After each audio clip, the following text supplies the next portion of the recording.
Assalamualaikum warahmatullahi ta'ala wabarakatuh. Bukti bahwa Al-Quran memang dari Allah subhanahu wa ta'ala. Jika orang bertanya kepadamu, apa buktinya bahwa Al-Quran itu memang dari Allah subhanahu wa ta'ala, pencipta jagat raya ini, dan bukan sekedar karangan Muhammad sallallahu alaihi wasallam, maka dengan tersenyum ramah jawablah, insyaallah saya akan jawab secara ilmiah. Semoga Anda pun memikirkan jawaban saya ini dengan pikiran yang jernih, tanpa dipengaruhi subjektivitas dan fanatisme kelompok. Bukti pertama, dari analisa sejarawan terbukti bahwa memang Muhammad ummi, buta huruf dan tidak pernah sekolah, karena memang pada masa itu belum ada sekolah. Masyarakat Arab belum mengenal ilmu seperti ilmu politik, ekonomi, matematika, sosiologi, kenegaraan, ilmu etika, dan lain-lain. Mungkinkah orang yang buta huruf dan tidak mengenal ilmu bisa bicara masalah hukum, tata negara, sistem ekonomi, etika, dan lain-lain, yang semua pembicaraan tersebut ada di dalam Al-Quran? Tentu saja jawabannya tidak mungkin. Artinya bahwa Al-Quran bukan karangan Muhammad. Tidak mungkin menurut akal sehat orang buta huruf yang tidak mengenal ilmu sama sekali bisa bicara hukum, kenegaraan, undang-undang, kemasyarakatan, akhlak, sosiologi, dan ratusan kalimah-kalimah bijak secara spontan dengan bahasa yang memukau para ahli bahasa Arab. Bukti kedua, Al-Quran banyak bicara tentang sejarah sejak zaman Adam hingga Isa, padahal Muhammad tidak pernah dapat informasi tentang sejarah hidup mereka. Cerita tentang Musa dan Isa sangat lengkap. Bahkan seorang pendeta sangat bersyukur ternyata di dalam Al-Quran ada pembelaan terhadap kesucian Bunda Maria yang oleh orang Yahudi dituduh telah berzina sehingga melahirkan Isa. Dari mana Muhammad dapat cerita seluruh kisah para nabi tersebut, padahal di Mekah dan Madinah hampir-hampir tidak ada orang Kristen? Jelas akal sehat kita akan menolak jika dikatakan Al-Quran karangan Muhammad sallallahu alaihi wasallam. Begitu juga cerita tentang Musa alaihi salam sangat lengkap, padahal orang Yahudi tidak ada yang mengajarkan Taurat kepada Nabi yang tinggal di Mekah. Bahkan di Mekah hampir-hampir tidak ada orang Yahudi. Bukti ketiga, dulu ada seorang pelaut Eropa. Kebetulan di atas kepalanya ada Al-Quran terjemah. Sekedar mengisi kekosongan selama dalam pelayaran, beliau iseng membaca-baca Al-Quran terjemahan tersebut. Beliau sangat terpesona dengan pembicaraan Al-Quran tentang lautan, badai, dan starvation yang terkait. Bahasanya pun sangat dalam dan puitis. Ketika beliau berlabuh di India, dia bertanya-tanya kepada Muslim di sana tentang Muhammad dari Muslim India tersebut. Dia memperoleh keterangan bahwa Muhammad hidup di tengah gurun pasir dan tidak pernah melihat lautan. Maka dia sangat yakin bahwa mustahil Al-Quran karangan Muhammad yang bisa dengan sangat indah melukiskan lautan, padahal beliau tidak pernah melihat laut, sehingga ia pun segera memutuskan masuk Islam. Bukti keempat, di dalam surah Al-Furqan ayat 53, Allah subhanahu wa ta'ala berfirman, Dan dialah Allah yang membiarkan dua laut yang mengalir berdampingan, yang satu tawar dan segar, yang lainnya asin dan pahit. Dan Dia jadikan di antara keduanya dinding dan batas yang tidak tembus. Haha, dari mana Muhammad lelaki gurun pasir itu tahu? Padahal beliau tidak mengerti sedikit pun tentang lautan. Dan bahkan dua laut yang beda rasa dan warna itu pada masa hidup beliau belum ditemukan orang. Jadi sekali lagi tidak mungkin Al-Quran tersebut karangan Muhammad sallallahu alaihi wasallam. Bukti kelima, pada masa Muhammad hidup ada dua negara imperium, yaitu Imperium Romawi dan Persia. Dua imperium ini sering berperang ketika di masa hidup beliau. Persia berhasil mengalahkan Romawi. Hal ini membuat masyarakat musyrik Mekah menjadi gembira karena orang Persia juga penyembah berhala.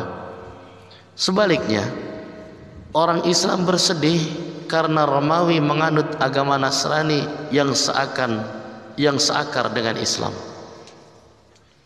Kemudian turun ayat menghibur orang Islam. Surah Ar-Rum ayat 2, 3 dan 4 menjelaskan bahwa beberapa tahun lagi akan kembali terjadi peperangan, dan peperangan tersebut akan dimenangkan oleh Romawi, sehingga umat Islam yang pro Romawi pun menjadi gembira. Ayat ini pun ditertawai oleh kaum musyrik Quraisy, dianggap sebagai bualan.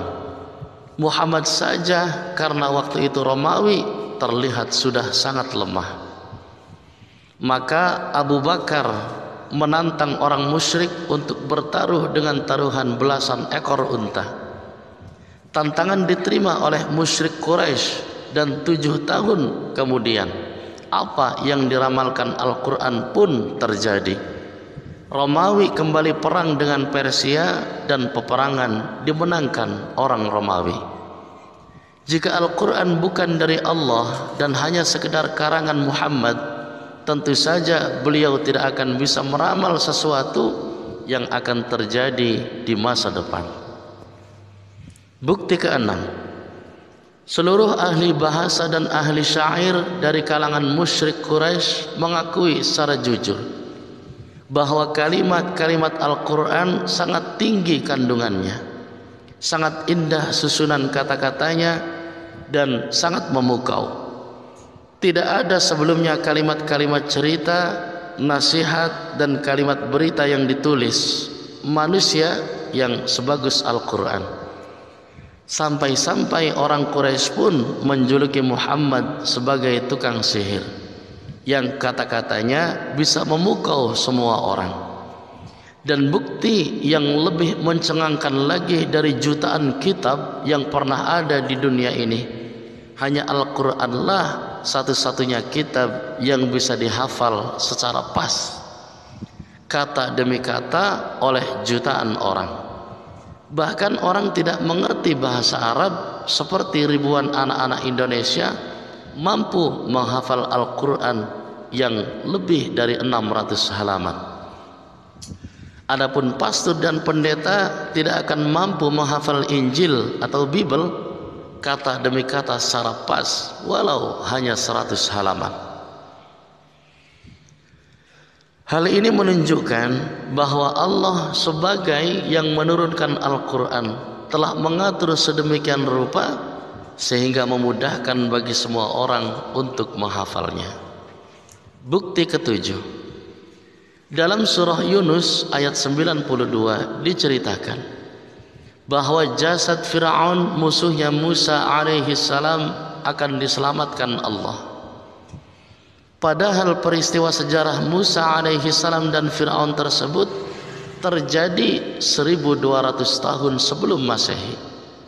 Pada awal abad ke-19 tahun 1896, seorang ahli purbakala, Loret, menemukan di lembah Raja-Raja Luxor Mesir satu mumi yang dari data-data sejarah terbukti bahwa ia adalah Fir'aun yang bernama Maniplah. Pada tanggal 8 Juli 1908, Elliot Smith mendapat izin untuk membuka pembalut Fir'aun, dan ternyata jasadnya masih utuh seperti yang diberitakan Al-Quran. Nah, mungkinkah Muhammad yang buta huruf tersebut bisa mengetahui hal tersebut? Padahal di dalam Taurat dan Injil pun tidak ada diceritakan. Tidak dapat tidak, akal sehat yang jujur akan berkata bahwa Al-Quran bukan karangan Muhammad.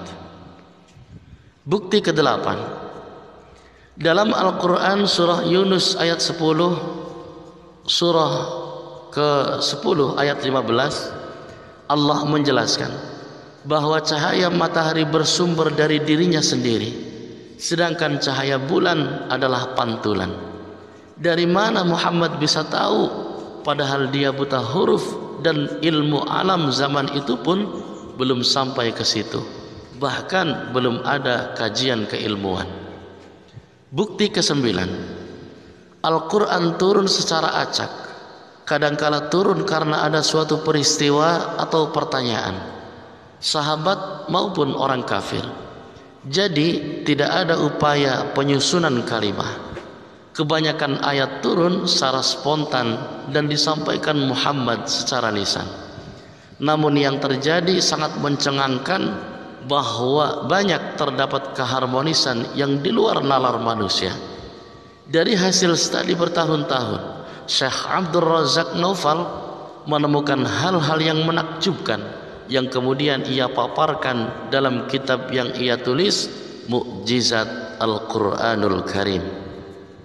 1. Terdapat keseimbangan kata dengan lawan katanya. Al-Haya hidup dan Al-Maut mati disebut sama-sama 145 kali. An-Nafa' atau manfaat dan mudarat disebut dalam jumlah yang sama 50 kali. Panas dan dingin 4 kali. Kebaikan dan keburukan 167 kali. Kufur dan iman dalam bentuk kata indefinite masing-masing 17 kali dan lain-lain. 2. Kata hari dalam bentuk tunggal sejumlah 365 atau jumlah 1 tahun. Kata hari dalam bentuk jama berjumlah 30 kali, penyebutan angka 1 bulan. Kata yang berarti bulan hanya disebut 12 kali, menunjukkan jumlah setahun dan lain-lain. Apakah semua ini kebetulan dan sangat banyak bukti lainnya? Mudah-mudahan dengan keterangan sederhana ini bisa meningkatkan kualitas iman kita dari haqqul yakin menjadi ainul yakin, keyakinan yang sudah terbukti dan tidak bisa dibantah. Dan dengan Anda membagikan ilmu yang sangat penting ini untuk diketahui banyak orang, Anda pun terhitung telah melakukan amal jariah yang sangat penting dalam urusan syiar Islam. Barakallahu li wa lakum. Wassalamu alaikum warahmatullahi wabarakatuh.